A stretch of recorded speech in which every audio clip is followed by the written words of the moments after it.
The last shipping update from Bobcat is that Batch 8 is set to ship. Batch 8 contains orders placed between April 17th through April 19th, prior to the 9:30 p.m. Pacific time deadline, with the cutoff order number of 126390. Now, my Bobcat order number is between 1,194,500 and 1,194,550. Hey, this is Rochelle, and welcome to Multiple Passive Streams of Income. Before we get into the content, let me give a SYNCROBIT update. I emailed SYNCROBIT because last I checked, they removed the FCC approval warning from their order page. But I didn't see any official word that SYNCROBIT was FCC approved in the United States. They sent back a reply, and as of June 19th, they do not have US FCC approval yet. Now, this is important because they cannot send out any hotspots until that occurs. So there will remain a backlog of orders until this goal is accomplished. If other hotspot makers beat SYNCROBIT to the market, just remember you can cancel your order anytime before your device ships. Now, let's get back to this craziness of the numbers.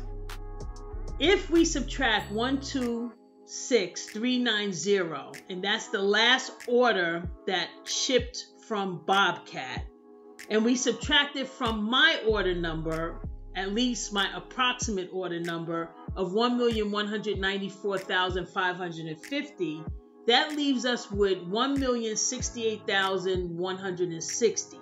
So I'm 1,068,160 orders away from receiving a Bobcat hotspot. Now, unless the order numbers skip in the Bobcat order system, that's a shitload of hotspots, and the orders could be multiple hotspots. So that's a shitload on top of a shitload of hotspots. If the orders are sequential with no skips, what can we really expect out of our hotspots when they arrive? The landscape will look a lot different. So let's look at some factual information and then add some speculative information to explore the what ifs. Now, the reason why I'm using the Bobcat order numbers as a gauge is because Bobcat has a no refund policy. So unless their order numbers are not sequential, that calculation is not exaggerated. And we didn't even add the other authorized hotspot makers' orders into the calculation, or the orders that contain multiple Bobcat devices, because there's no way of knowing how many orders fit that category.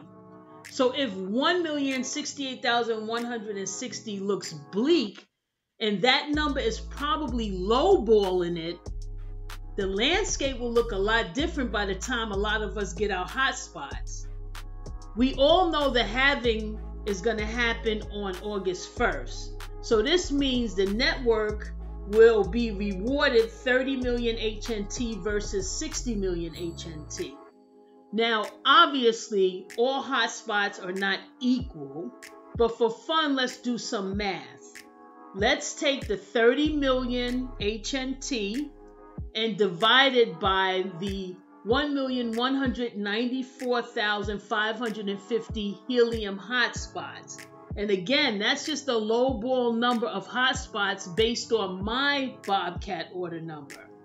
And that totals 25 HNT tokens a year, which doesn't look great at all, actually.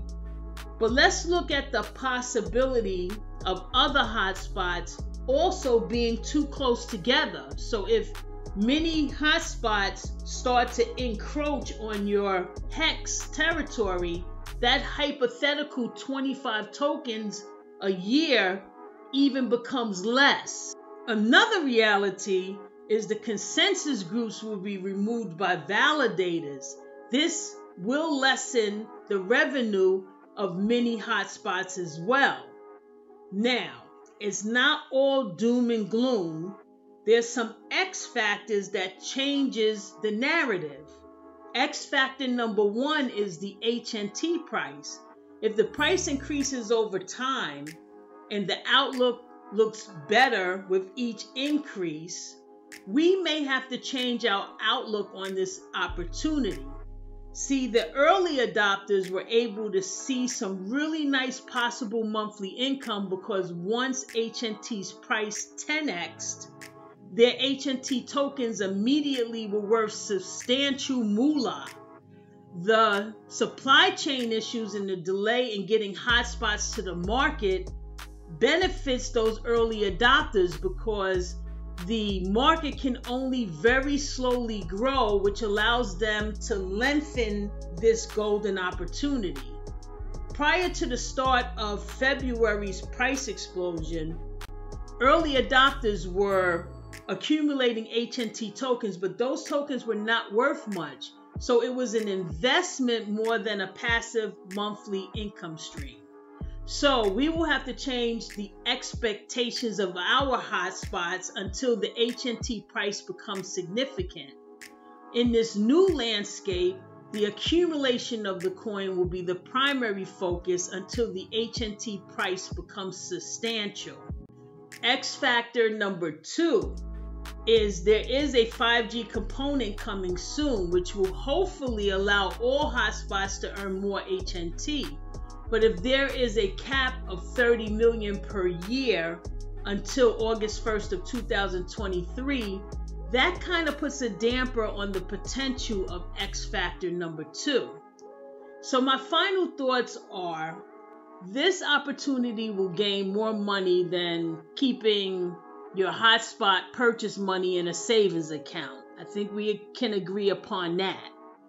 And the HNT price has tremendous upside, so that possibly will probably keep most people incentivized to keep their hotspots on and connected.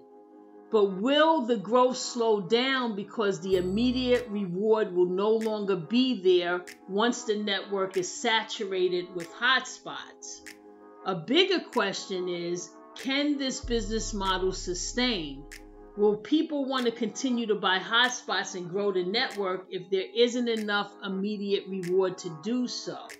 Will people want to upgrade and purchase 5G kits and devices if the reward is not as immediate?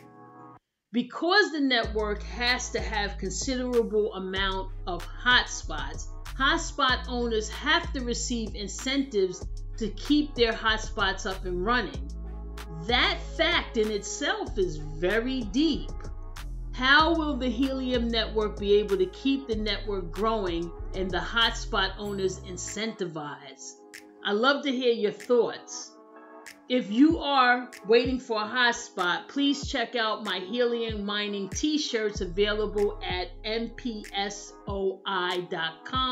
which stands for multiple passive streams of income. I would appreciate it if you like or dislike this video. All interaction counts. Please subscribe and comment, and please click the notification bell after you subscribe so you're notified when I drop new videos. As always, thanks for your time, as I know you could be any other place right now. Take care.